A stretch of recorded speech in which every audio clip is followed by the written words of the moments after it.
making the most of your degree experience. My name is Elena, and I'm going to be moderating today's panel. Let's start off with some quick introductions for everybody. Sigourney, you want to start off? You're on mute. Definitely on mute. That happens every time. Hi, I'm Sigourney. I am a first-year grad student at the University of Cambridge and doing my PhD in developing new treatments for rare pediatric brain tumors. Ashley, I have you up next. Hi, I'm Ashley Cunningham. I just finished my master's at the Icahn School of Medicine in Mount Sinai, and I'll be starting my PhD there next month. And I study the transgenerational stress phenotypes. Thank you. Kayla? Hi, I'm Dr. Kayla Singleton. I earned my PhD from Georgetown in May, and I started my postdoctoral fellowship at Emory July 1st. So I've been a postdoc a whole month now, and I study neural development. Congratulations. Busola? Hi, I'm Busola. I am a third-year PhD student in the program of neuroscience at Harvard. I am in the lab of Lisa Goodrich, where I study the interaction between neurons and glia in sculpting the organization of the cochlea, the sense of hearing. Brian? Hey, Brian Redman. I'm a G1 MD PhD student at the University of Rochester School of Medicine and Dentistry. My research is in neuro-ophthalmology, helping stroke patients recover their vision. Thank you. So to start off, I just wanted to say to our attendees, thank you for coming. When you enter your questions into our Q&A, make sure that they're questions so we can answer them optimally. So let's get into it. Why did you decide to pursue grad school? We can go in the same order as the introductions if you like. Okay, so I guess that's me first then. So I had always had a bit of an interest in neuroscience for quite a while once I did an industrial year during my undergrad.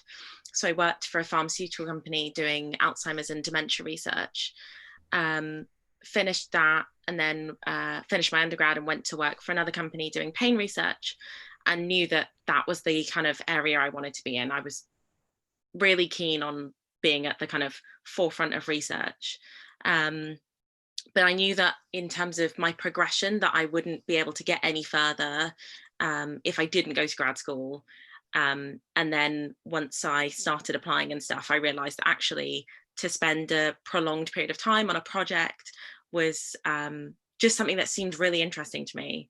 And, you know, the title of doctor, you know, also helped somewhere in there, you know, proud parents and all. So I actually decided to go to grad school in my master's or go to get my PhD in my master's. So when I started undergrad, I actually thought I wanted to be a medical doctor. And I went to a college where there was a lot of pressure where if you wanted to go to med school, you should do research. So I did research to kind of check a box. And I joined a neuroscience lab that I absolutely fell in love with. I ended up teching in my postdocs lab for 2 years. And I was on the fence about going to med school, having like done research full time and like loving it so much and not really having much interaction with patients. And so when I started my master's, I was still under the impression that I wanted to go to medical school. And once I like got into my master's and started volunteering in a hospital, I realized that I do not want to interact with patients. I think I personally just get emotionally drained being around people a lot. And I like that research, you can interact with people and not when you don't want to. And ultimately I loved it enough to do it all throughout college and for 2 years for work. And so I'm really excited to start my PhD because I think this is like definitely what I want to do and what I'm like is a good fit for me. I think I feel like I'm the only person here that maybe this isn't true. I didn't really know what neuroscience was.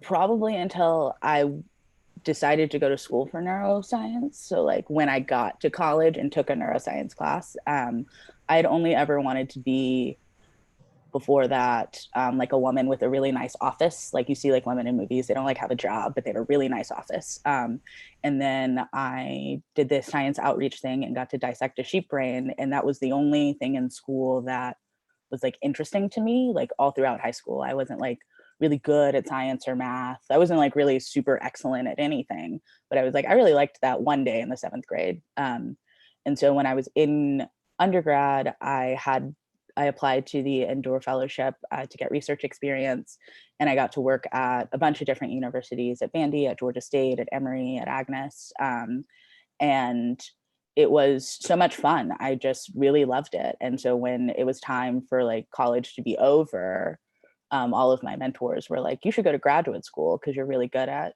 teaching people how to do science and you like it. And I was kind of like a little bit naive and was like, yeah, that sounds cool. I'll do that. Because they were like, you'll get paid. And I said, I need a job. That's perfect. So it really felt like it combined all of my skills at the time and my desperation for a job. So my path was kind of circuitous. I'm from Nigeria, and growing up, you kind of in middle school figure out that you want to be a doctor or a lawyer or like an architect, and you just like take classes for that. And when I was applying to medical school, because I was a science student, I felt that I wanted something more. I wanted to explore more. I wanted to take more classes and things I didn't understand. I liked biology and chemistry, but I kind of wanted them to be together in one thing. And also growing up, my mom was a special education teacher, and we would interact with a lot of like children with Down syndrome and autism. And I wanted to understand like why they were the way they are. And then I heard about neuroscience from a catalog in a brochure to be part of like the Kenyan college like curriculum, and that's what I went for undergrad. I just was like, oh, this has everything I want in one thing. You could take psychology, you could take chemistry, you could take biology, and it was all part of a thing. And there was this professor there, McFarlane, who ended up being my mentor, that was studying autism. So it was like the perfect fit for me. So I like, applied, got in, came to Kenyan, and majored in neuroscience like the first week of freshman year. And it was a lot of thinking for me to decide whether I wanted to remain in neuroscience and pursue graduate school, because it's not really studied professionally in my country. So staying in a graduate program meant I would give up going back home and try and go somewhere where I could like keep learning. It wasn't until my tech experience, I spent 3 years after college working as a technician in Corey Harwell's lab. And there I still was interested in med school. I took the MCAT twice. I had my MCAS all ready to go. And then during neurology rounds where I would go to learn about what it was like to be a doctor, I met a child with 1p36 deletion syndrome, which happens as a result of loss of the gene PRDM16. And my lab at the time was studying that gene. And that moment for me was really important, because that's when I realized that I would rather be in lab working to understand how this gene works than with this patient. And that's kind of how I was like, I'm not applying to med school, I'm gonna go to grad school. Haven't regretted it yet. I actually sort of went through a similar phase of like changing a lot. I started off psych pre-law, and then sort of did the whole psych track. I actually graduated with a degree in psychology, but in the middle of the first semester of undergrad, I added a chemistry minor, did some research in organic chemistry, did some research in vocational psych, and I didn't get any neuroscience exposure till junior year of undergrad. I did some research in neurosurge at the U of R, and I just kind of fell in love with it. I kind of like the process of discovery, and how discovery can lead to sort of like changing the lives of someone else. I think I too like the analytics that go along with research. sometimes I feel like I could like do research in any topic and still like enjoy it. I had a professor who taught histology. His name was Dr. Davenport. And at the beginning of the semester, he put up this PowerPoint of him being on a boat studying sharks. Interestingly, he actually has 2 cat tattoos on his forearms. And he just like always bragged about getting paid to study. And that was really interesting. And I think when I coupled those things together, to be able to do something you're really interested in, to be able to pursue something that's thought provoking, and to, it's a lucrative field too. It just made a lot of sense to combine research with medicine and be able to sort of actualize some of the things you study in patients.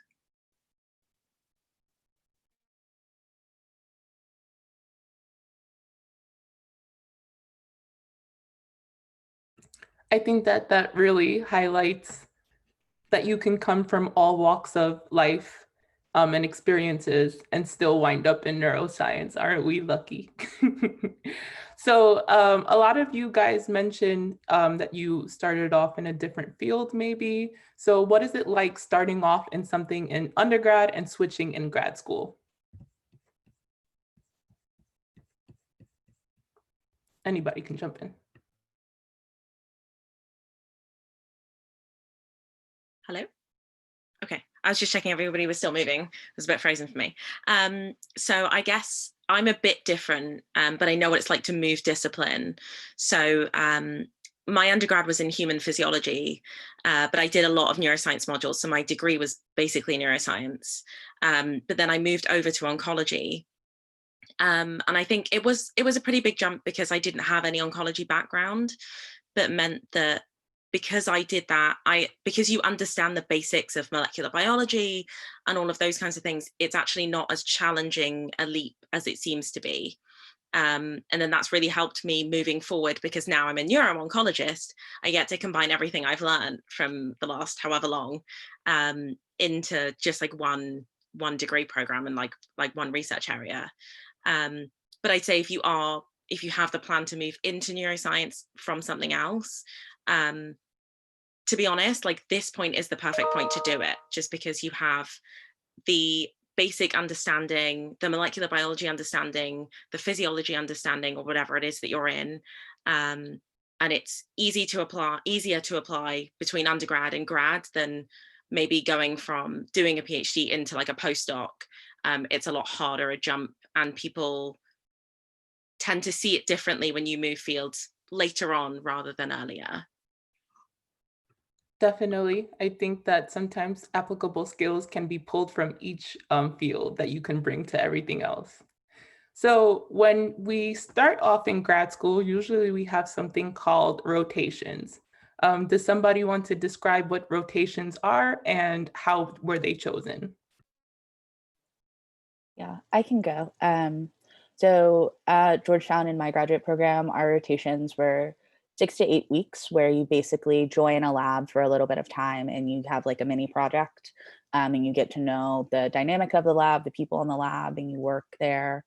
You work there for about 6 to 8 weeks. And at the end of our rotations, you give an oral presentation to the department about like what your project is. And so it's time for you to figure out if you like the research, figure out if you like the lab, figure out like if I join this lab where all the snack places are. So it just is a nice way to sort of ease you into getting to know people. And so in our program, we'd had 3 rotations, and you could do an optional 4th rotation, so that way you have time. And so I picked my rotations based off of what I studied and what I wanted to study. So I studied neural development in undergrad. I studied neurodevelopmental disorders in undergrad. And so I needed to learn about neural development. And so that's how I picked my rotations.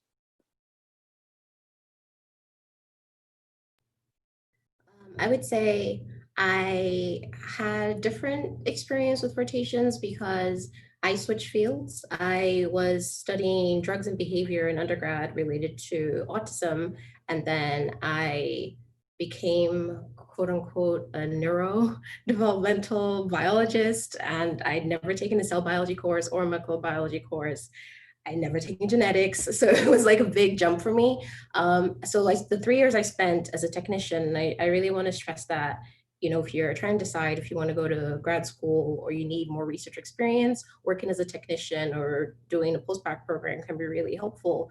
And during that tech experience, I got to know, I was lucky enough to stay in the same program, in the same department as where I teched.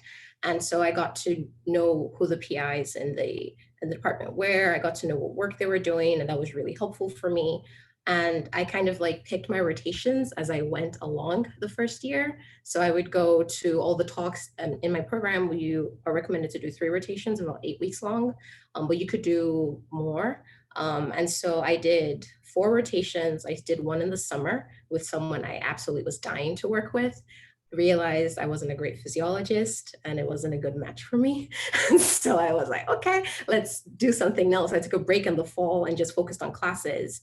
And then in the spring, I started working with people who were doing more molecular biology. I found a lab I really liked, but I didn't really like the size of the lab. So then I switched to a smaller lab, and that's kind of how I found my lab.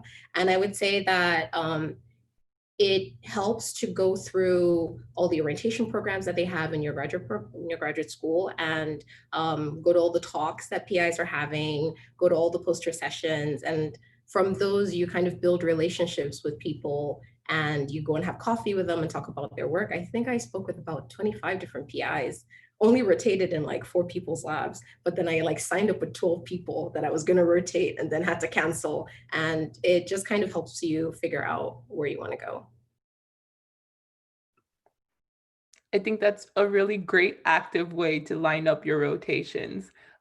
Both answers really highlight that there's no one way to line them up, but what's most important is you have to be active about it. Now, we just spoke about rotations, but Brian, you're an MD PhD. Do you want to chat about what it's like to switch from MD to PhD, and why did you choose MD PhD? Yeah, right now I'm kind of in the transition phase. You do 2 years of medical school, then after year 2, you go to G1, first year PhD. That tenure can vary, I'm sure, as all graduate students know. And after you finish your PhD, you go back to year 3 of medicine, year 4, and then you graduate with both degrees. Between after year 2 of med, you take the step 1 board exam. COVID's kind of screwed up a lot of folks' plans with sitting for the exam. But after that exam, you transition into your PhD. Rotations for us happen the summer after med school. So you do a rotation after first year, you do a rotation after second year. And I think things are pretty good, I guess, for the MD PhD lifestyle as far as the transition. Going from sort of the medical culture, things can feel sort of competitive. The stress, I feel like, was kind of high, studying a bunch and being in clinic, and learning a bunch of different things that sometimes you aren't completely interested in. I think what I'm most excited about for grad school is really honing in on a topic that I love, and being surrounded by people who are really interested in things I like. Because, I don't really like the kidney, but I think I'm going to really, really enjoy the brain, and being able to sit around a bunch of people who are like, they get fired up about neurons. That was a pun. But I'm just really excited to be around people who like what I like. And I think that will motivate me to complete my PhD. Great. I think a major question that's on a lot of people's mind is funding. So what kinds of funding is available for people who are pre-grad, so they haven't quite started yet, who are just advanced, and people who are in the dissertation phase of their programs? I can answer this question. It's one of my favorite questions. So I've had a lot of fellowships during graduate school, for pre-grad fellowships. So you have your underrepresented minority research experiences. A lot of that information can be found at the NINDS website and on the Black and Neuro Resources page. where you'll be paid to do research as an undergraduate. That's really how I stayed in neuro, just because, again, sometimes you just gotta go where the money is in order to figure out what you want to do. In terms of funding for graduate school as well, you can apply to the NSF GRFP is another good award. And you can apply to that as a senior undergraduate researcher. When you're in graduate school, oftentimes people will apply for that NSF GRFP award, but they'll also apply for NRSAs, which are like F31s. There's some for MD PhDs as well that'll cover your like medical school debt. And then once you've advanced past candidacy, you can apply for the DSPAN award. It's the Specialized Pre-Doctoral to Postdoctoral Transition Award, which is the award that I have. And it pays for you to finish the last 2 years of your PhD or 1 year, and then the next 4 years of your postdoctoral research. So you're a fully funded scientist for 6 years. And I think that that grant is really great because it funds you for so long, but it also helps you think about what you want to do when you leave graduate school. So my DSPAN application, instead of saying that I wanted to be a mentor at an R01 institution or an independent investigator there, I was really bold and confident in saying that I wanted to work at a small liberal arts college and I wanted to mentor undergraduate students, and that was accepted within that FOA. There are a bunch of DSPAN scholars on Twitter. Marguerite Matthews, also on Twitter, is fantastic and a part of that committee. In terms of funding for like your dissertation writing, there are a lot of independent or like private institutional fellowships that you can apply to. And actually there are about 20 just for Black women in STEM. I applied to a couple and I didn't get any, but that's fine. But they literally are just there to give you money to help you finish writing your dissertation, which if anybody's ever written a dissertation, you know, it's a really fragile time for you and you need a lot of snacks and a lot of support, and you can use that money for that specifically. There are a bunch of other fellowships I didn't mention. I focus on the NIH and INDS ones because those are the ones I had, but the Ford Fellowship is also exceptional. And I think I really want to encourage everyone to apply, like everyone even on this panel. There's a new sense of confidence that you get when you have your own funding in graduate school, because it's like, you can't tell me anything. I pay for myself. And I think that is necessary sometimes when you are a Black and neuro person.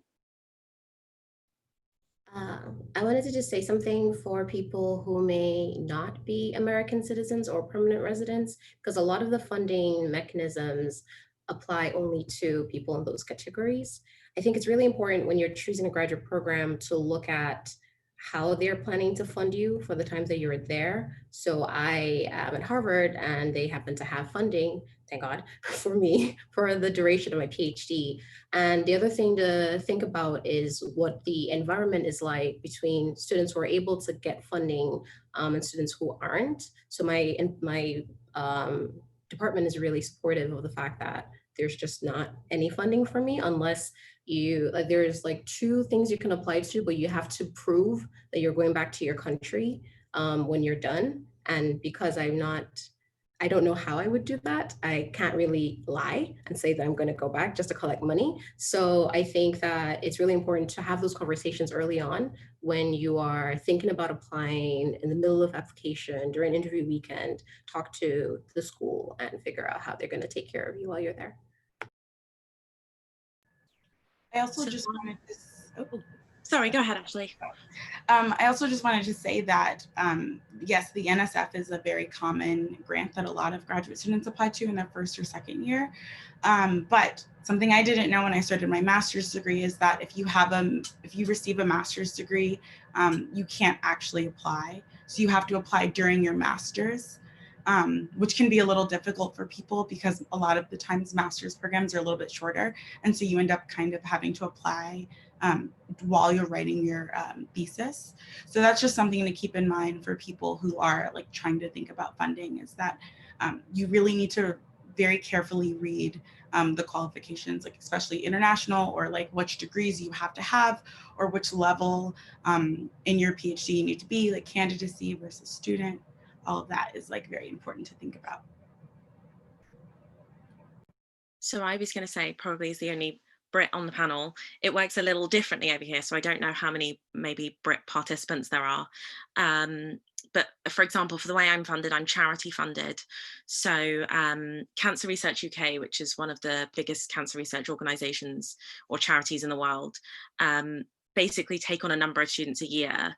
So you apply to a project within a group, and then once the PI has decided that you're the student, they fully fund you for a period of time. So within the UK, we have limits on how long PhDs are. So they can either be 3 or 4 years, but can't ever go any longer than that. So my PhD program is 4 years. So I have full funding for 4 years. They pay for my resources in the lab, as well as kind of grants that go into our lab. But they also pay for my college fees at the university and things. So everything is covered. So I don't have to kind of apply for any additional funding. I can, if I want to, in terms of travel grants and things like that, for going to conferences, because obviously sometimes depending on the lab you're in, you can't necessarily afford to be going to, you know, AACR or SFN, because they're very, very pricey to fly to, especially from the UK. But it's those are things you can apply for as well. But on the whole, you either tend to be entirely self-funded, or you apply for a studentship which covers you for the entirety of your program, which actually, yeah, it's quite different too in the US. But if anybody has any additional questions on that, like, feel free to at me on Twitter or whatever, if you need more details. Definitely, it's so amazing that we have the opportunity to hear about the multiple faces of funding. I also just want to say that we have a lot of these resources on the Black in Neuro website. So a question from one of the attendees is, can you be funded by multiple programs? So for federally funded grants, it kind of depends. And I think the answer overall is no. As a pre-doctoral trainee, you have to pick one. So if you're super fortunate, like one of my great friends, Kelly Michaelis in graduate school, she applied to the NSF and she got it. And then she applied for an F31 in the NRSA from NIH, and she got that, and she had to pick which one she wanted. So you can't normally have two at the same time. The rules are different. Obviously, the rules are different, like when you're a postdoc and when you're a faculty member. But I think one of the biggest hurdles that a lot of people have is just applying. So most people apply to multiple grants. And honestly, once you write your first big like NRSA or your first big NSF grant for your like pre-doctoral fellowship, you've really like set the template for all of the other ones that you can write. So I don't think that you can have multiple ones at the same time, but you should like shoot your shot and apply to all of them, because some of them have better stipends than others. Some of them have better benefits than others. Amazing answer. So one of the things that come along with funding when you're applying is something called either extracurricular activities or broader impacts, which means that you have to do a little more outside of your lab. So how do you juggle lab work, other outside collaborations, and things like DEI work or outreach work?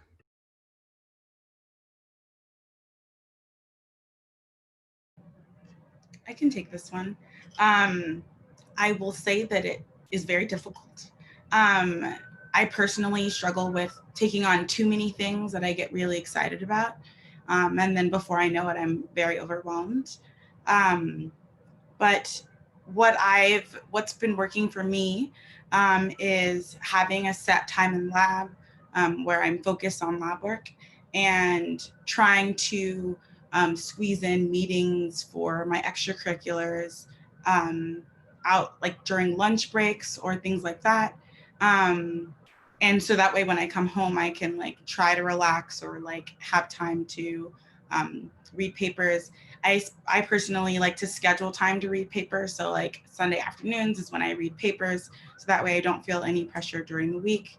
And that way I can fit in all of my extracurriculars. I think it's important to like rank the things that you're most enthusiastic about being a part of.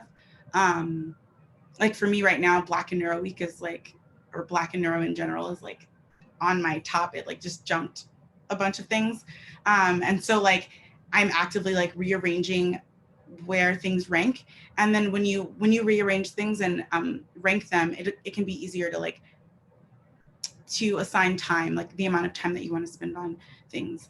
You definitely want to avoid burnout, and like not necessarily part of the question, but I have to highly endorse like taking vacations and self-care. As a master's student, I started with a lot of PhD students, and they're now entering their third year. And a lot of them, the ones that I know that didn't take breaks, are getting burnt out and tired and like just having a harder time. And just remember to take care of yourself. So like as you're trying to fit in your extracurriculars and your collaborations and like research, just like make sure you're also taking care of yourself, because everything is harder when you're not doing that.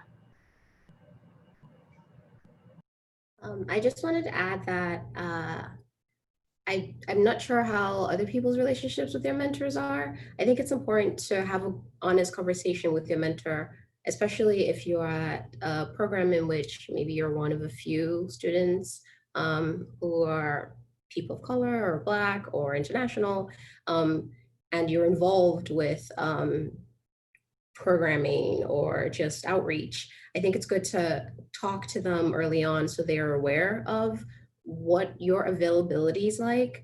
And also when big things pop up, like I'm in lab right now and part of this panel, it's like, it's not seeing that you're wasting time or taking away time that you should be using for research, because they realize that this is something essential to your growth as a scientist. So I think that that's something I would recommend. Great. So some of us are very gung-ho about what we want to do after our PhD, and some of us aren't so sure. So what resources can you look for to figure that kind of thing out? And how do you start that conversation with your PI or mentor? I guess I can go. For me, the biggest resource is talking to other people. So like cold emailing people or DMing them on Twitter to ask how they like being a postdoc, or how they like their job in industry, or how they like their different experiences. There are thankfully now like a lot of blogs run by so many different people with so many different jobs. And so because of a very complicated mentor situation that I had in graduate school, and the fact that I had my own funding for my like pre-doctoral degree and my postdoc, I just woke up one Tuesday and went and found a postdoc. I just emailed faculty members that I thought were really cool, that I met at conferences. I scheduled my own Skype interviews. I went out like kind of like a spy in secret during the semester and interviewed. And by October, I had a postdoc lined up, and I said, I gotta go, guys. Time's up. I gotta go. I don't necessarily recommend that unless you're in that precarious situation. But I think reaching out to people and hearing other people's stories and experiences is really good. I always knew that I wanted to be a mentor and be a professor. So it was really easy for me to make the decision to do a postdoc because I was like, it's the next step on the path, essentially. So that's how I did it.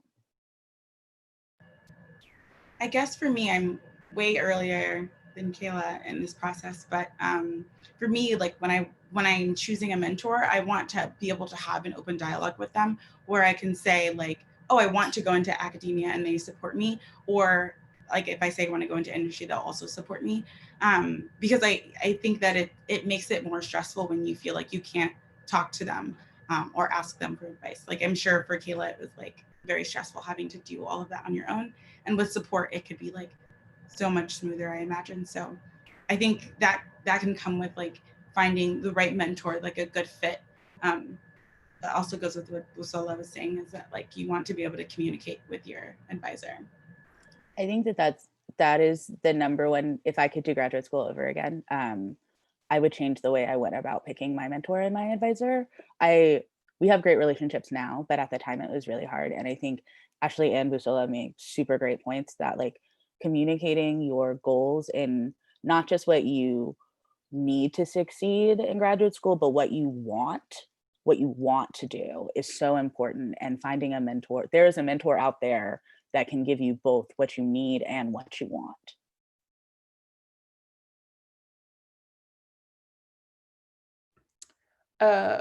This question's for Brian.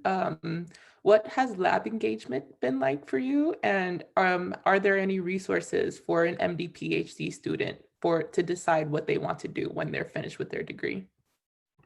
Lab engagement while in medical school, I think is pretty much, however much you feel like you can take on. A PI oftentimes is willing.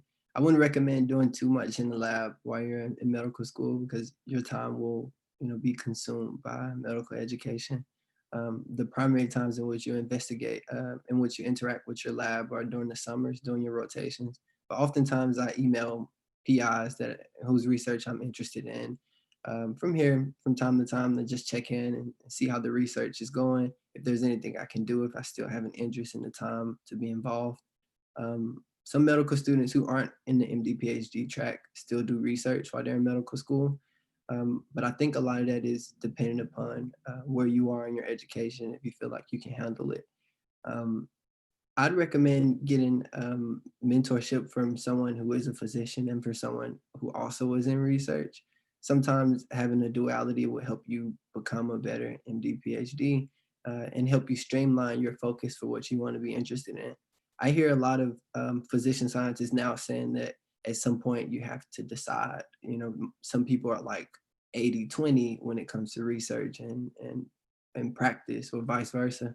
I don't know what I'll be long term.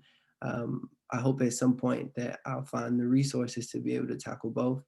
But I think finding someone who has the lifestyle that you're interested in and dialoguing with them about how they manage and juggle everything is a great start.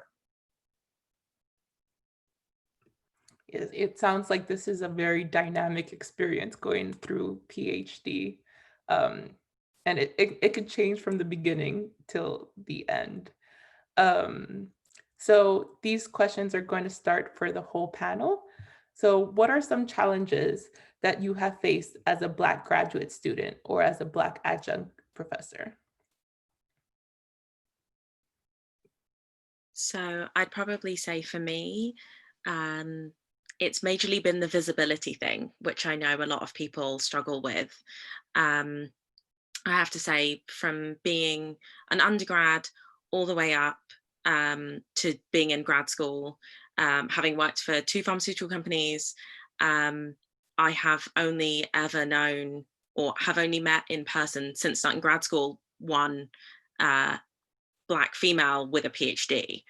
Now I have a whole bunch of friends, but it was a real struggle not knowing whether it was possible. It was like, it was something, I knew that I was interested in science. I knew I wanted to pursue it, but it's hard. It's that whole thing of you can't be what you can't see.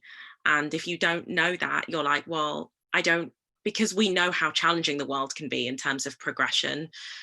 It's not knowing whether the world even allows you to get there, or the industry even allows you to get there, or academia allows you to get there, because you can't see it. So for me, that was the biggest struggle. And it was like, okay, I'll take the next step because the opportunity has arisen. Although, like I'll probably end up talking about later, it took a long time for this opportunity to arise. But yeah, it's that struggle of not knowing what's possible because you just don't see it.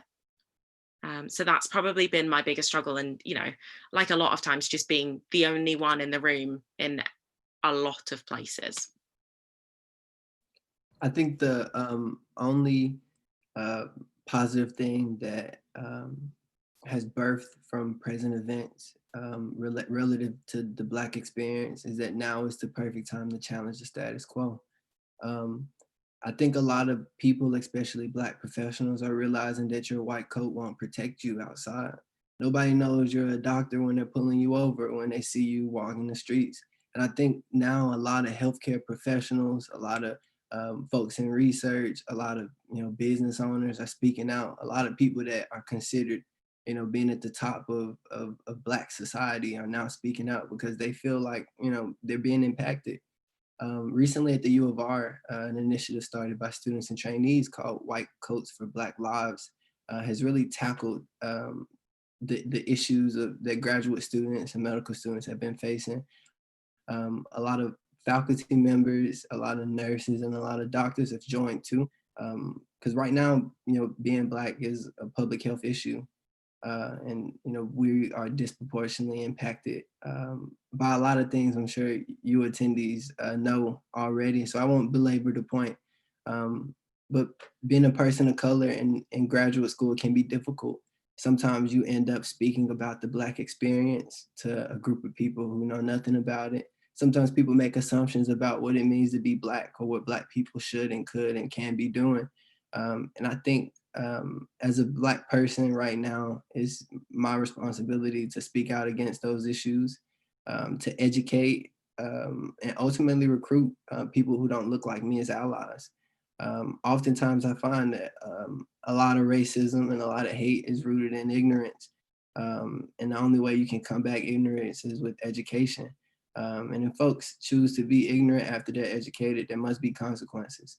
And I think that that's what we're pushing for now, that, you can't be in these spaces and hate for no reason.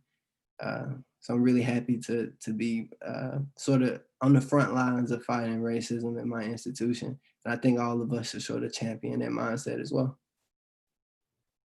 I would say for me, there were two major difficulties I faced in my PhD career with being Black. So first of all, when I joined as a G1, I realized that I was the only Black woman in my program. Now there are more people coming, but it was really tough for me at first, feeling like the only one. And I think everyone talks about how in graduate school you have this imposter syndrome and you feel like you're not smart enough to be in the room to talk about these things with these people who are super smart.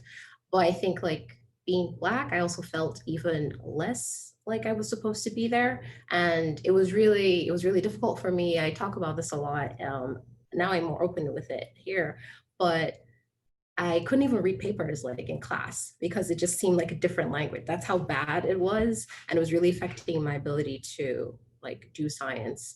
And it helped having a mentor who understood, having mentors who understood what I was going through, having the person teaching the course, Lisa Goodrich, who is now my PI, was really understanding of the intricacies of my adjustment to graduate school. And so we would find ways to get around what I was going through. I also took advantage of the tutor program here at Harvard, so that those experiences helped me bolster confidence.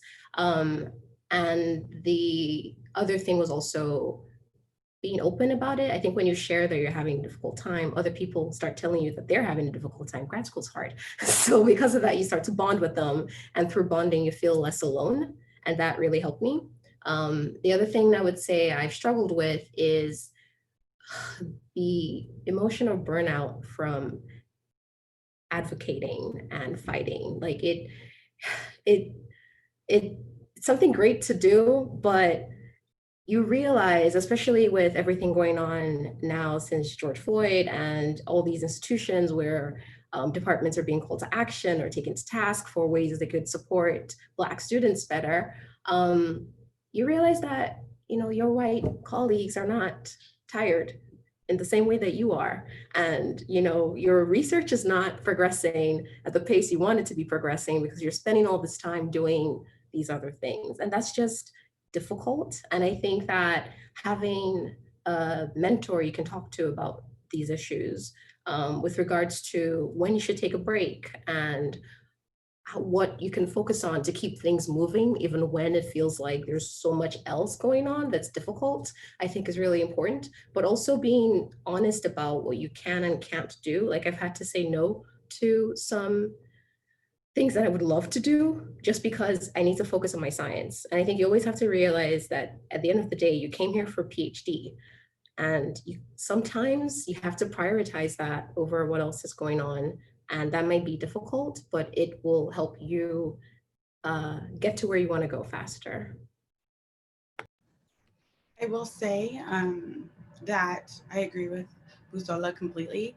And for me, when I had my PhD acceptances and I was choosing where I wanted to go, something that immediately came up for me was, where am I going to be the most safe? Like, am I going to be physically in danger living in this place? Will I feel uncomfortable leaving campus because Black people are being, persecuted? When they're out on the streets.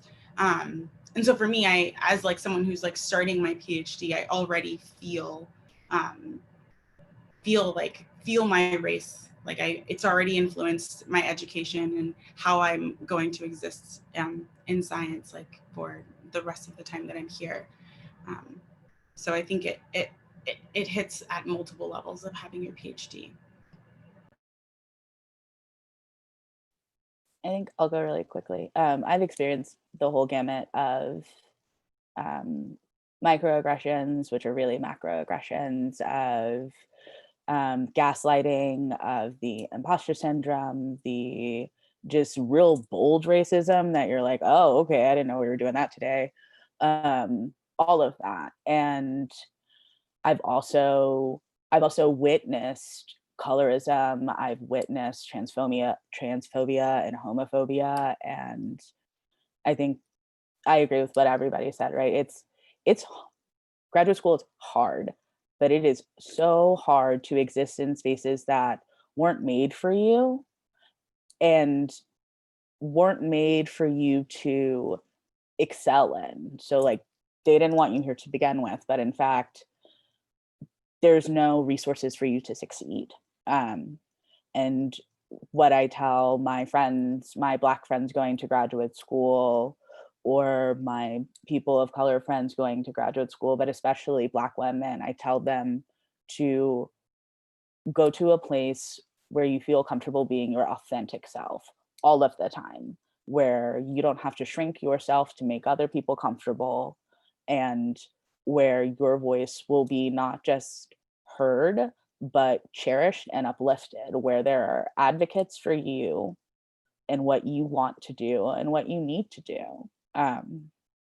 But it always, I feel like this topic for me is always really hard because it is reassuring, but it is also heartbreaking that we all have some amount of experience with this. Like, I wish that we could all be like, I don't know what you're talking about. It's super breezy being a Black person in graduate school, but we all know that that's not true.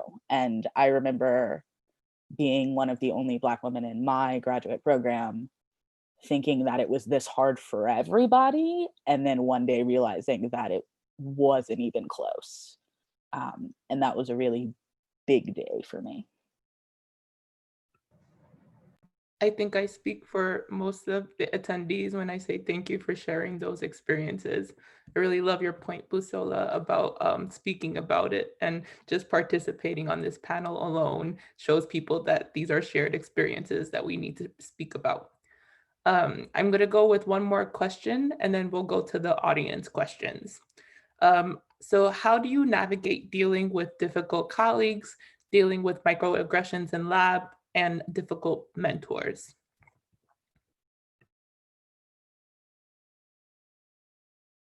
Sorry, I realized it's probably me first. So I actually am in a very privileged place where I can't talk about difficult mentors. I actually have an amazing supervisor who is incredibly supportive. So I'm so thankful for that. But in terms of navigating microaggressions, I'd like to say that I am the person that calls them out and goes, actually, you did this and this wasn't really okay. But sometimes you don't have the mental energy and strength for it, because there are so many other things going on that you're just like, is this worth it? Is this worth the battle? And sometimes that's just really, really exhausting. And you're like, do you know what? I'd rather tackle the bigger thing that I know is going to come rather than the thing that is small but doesn't seem small to me, but is small, because it's going to require so much more explaining of my experience and the background behind why what you did or said or whatever is offensive. So I think for me, in terms of that, it's about having the right outlets for dealing with those feelings, which is why having a community is so amazing, to be able to be like, do you know what, I couldn't talk about it there. It was exhausting, it was upsetting, but as long as you in some way create your own safe space, whether that's, you know, I'm really, really blessed to have a research collective that I'm a part of. So we meet once a week. We have like a debriefing session, you know, like, how was your week? What was your high? What was your low? So we get to kind of talk about our major issues in there. So I think wherever you are, wherever you're at grad school, whether you're in a predominantly white institution or whether you're actually, you know, in somewhere where there are a lot of people who do look like you, who understand your experiences, make sure that you create a safe space for yourself. That means that you can have that complete outlet to be entirely yourself, and people who aren't going to question your experience. Because if you're hurt by something somebody has said, that's not for you to feel bad that you felt hurt. That it's not for you to feel bad that somebody else took out a racial microaggression on you, whether they understood that that's what it was or not. So I'd say that that's my biggest piece of advice around that. Wonderful answer. I think that, of course. I agree with Sojourner completely. Before this most recent movement of Black Lives Matter, I feel like I was oftentimes like creating my own spaces, safe spaces, and kind of like trying to let microaggressions like run off of me, because it was already like I just walked into lab and you've already like ruined my day. Like I have other things I came here to do. But since this most recent like Black Lives Matter movement, or like uprising, I have found myself like more readily calling people out, in like the most respectful way possible, just saying like, hey, like what you said, I feel like, let me take a step back. I feel like people right now, a lot of people are saying that they want to be more aware and they want to be more educated. And so I'm trying to like, right now I have the energy to step up and educate them as nicely as I can. But I will say, like, I don't think I like completely agree with Sojourner, and I don't think that I'll be able to do this like long term.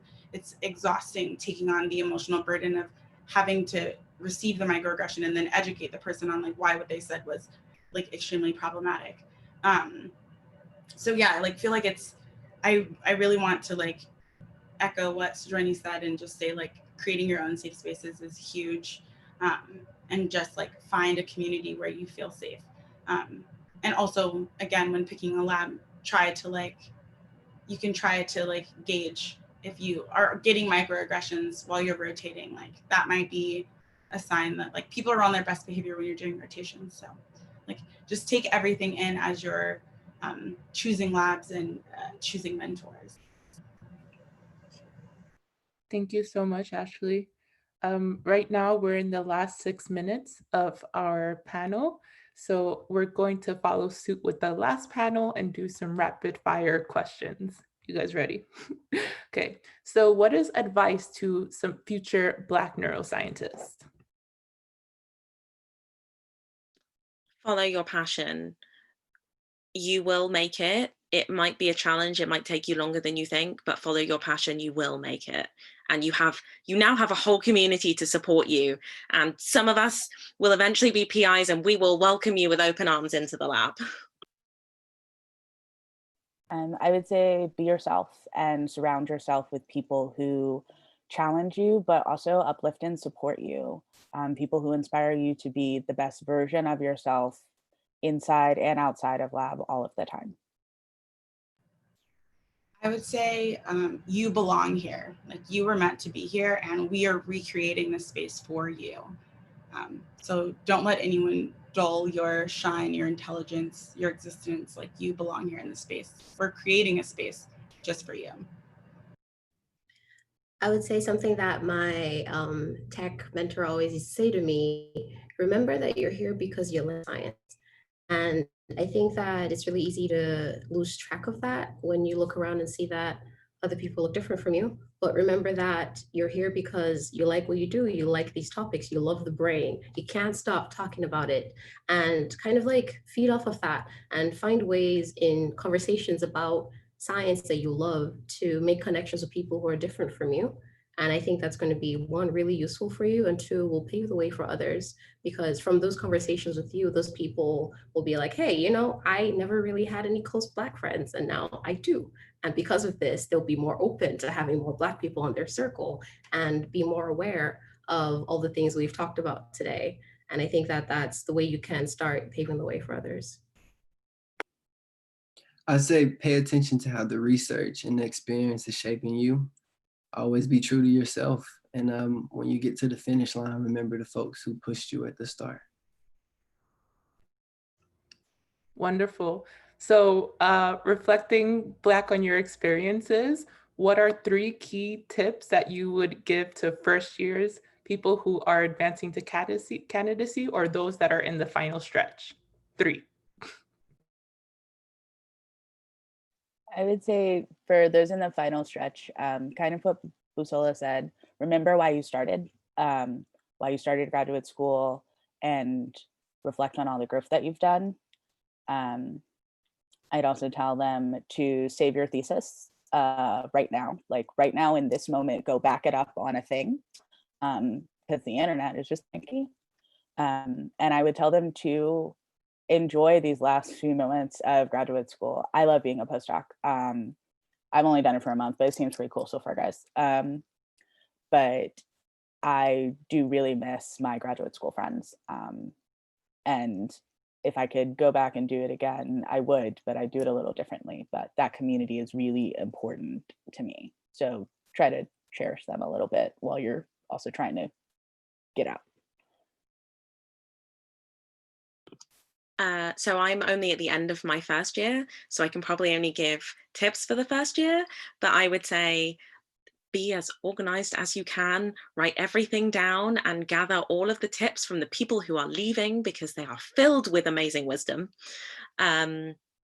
So 2 is, it's hard to not feel like an imposter, but you made it onto the program, so you deserve to be there.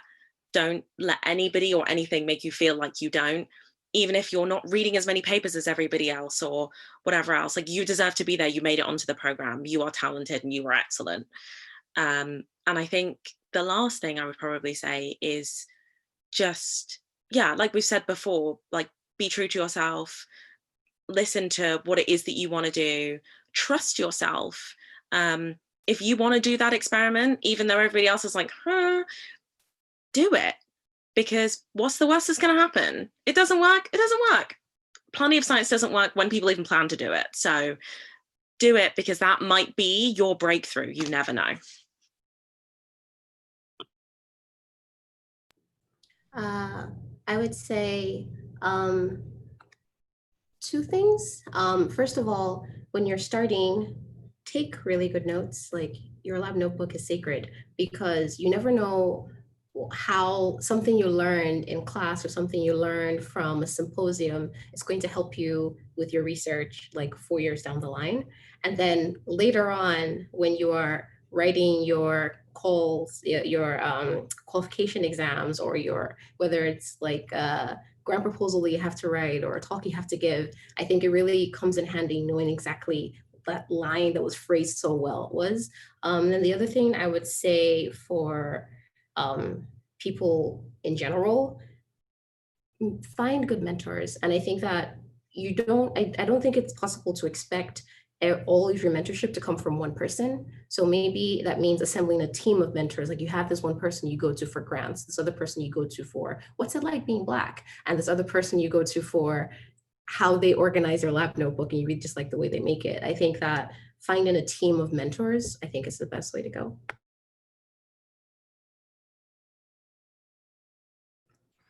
Okay, great. Obviously, 1 hour isn't enough time. There's so many great questions in the Q&A. I want to remind everybody that the conversation is going to continue on Twitter. We're doing hashtag Black Journey to Neuro, and as always, Black and Neuro Week. Do you guys want to give your Twitters or anything last that you want to share with attendees? Yeah, sure. I'm at Sigs28. Feel free to ask me anything, slide the DMs, whatever you need to do. I'm here to answer as many of your questions as possible, probably predominantly from a British standpoint. But even if you're an international student hoping to study in the UK, anything like that, just drop me a line. I know people doing their research as part of their MD PhD in the UK at Cambridge. So I've got lots of people I can ask questions to. I'm more than willing. Yeah, my line is open. Yeah, I'm at KSS_PhD on Twitter and Instagram, I think too. But yeah, DM me. My DMs are open. I'm always happy to talk to people about finding a mentor, graduate school, life, where I get my wigs from, whatever, like anything. I'm at a Neuro Girl on Twitter. My DMs are also open. Send me messages. I will respond. I am at MO_FOLUWA. It's like Morofoloa. It's a Nigerian name, and most people kind of understand when I say it like that. So yeah, feel free to send me a message. I think it's like open in public, so you can just like, I don't know, follow what people do on these social media things. At Bryvinred, BRYVINRED, Instagram and Twitter. Thank you so much to our panelists for being open, raw, and honest. You guys gave some amazing information today. And thank you to our attendees. Remember, we're continuing the conversation on Twitter. I'm actually going to download these questions now so we can continue the conversation. Okay, bye. Thank you, everybody.